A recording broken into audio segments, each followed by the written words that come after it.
Hi, I'm Robin Bensley, host of the food and travel website, robinbensley.com. Welcome to The Rock.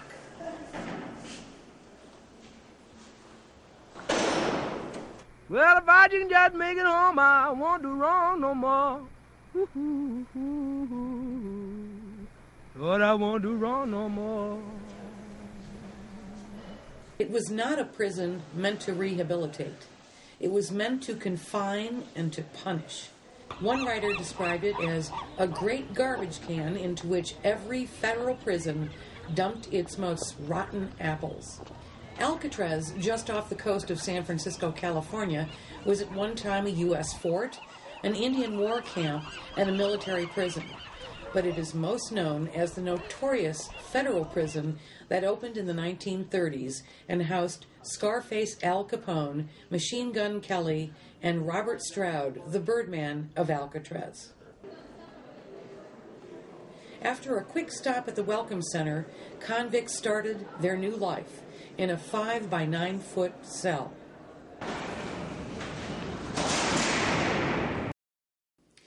The average prisoner served a term of 25 years.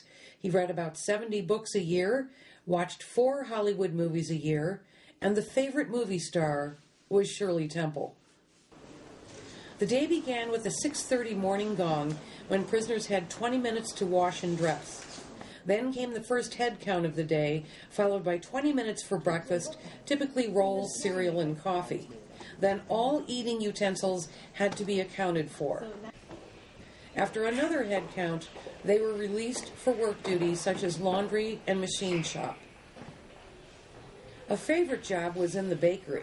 Convicts would occasionally concoct an alcoholic brew by soaking raisins and other fruit in water and yeast. Bakery workers were often replaced. Then another head count, lunch, head count, more work, head count, dinner, head count, lights out at 9:30, head count, head count.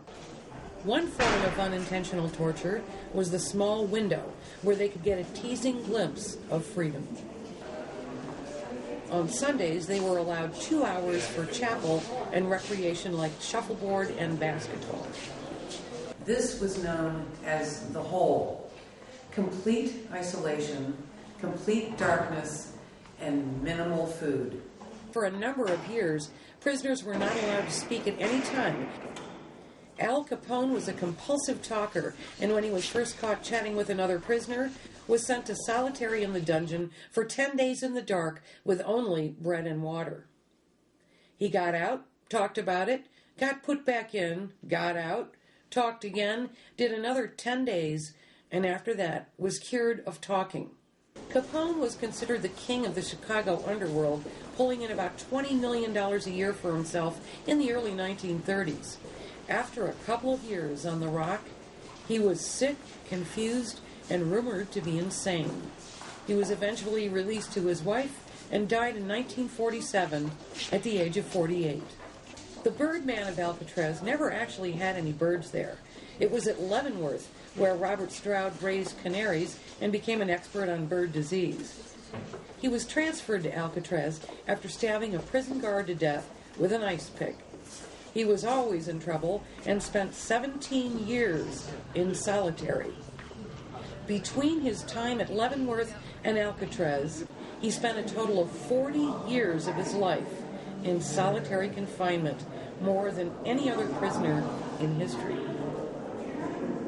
As harsh as life was on Alcatraz, there were 2 comforts for the prisoners: nice hot showers and the best food of any federal prison. Why?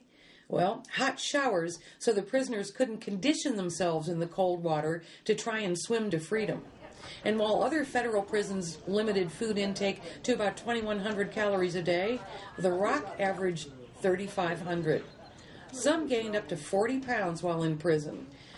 There were a total of 14 separate escape attempts during the prison's history. Only one was possibly successful. 3 men spent months using a spoon to chip through concrete around the grills in their cells. Then they created lifelike dummies of themselves using human hair from the barber shop.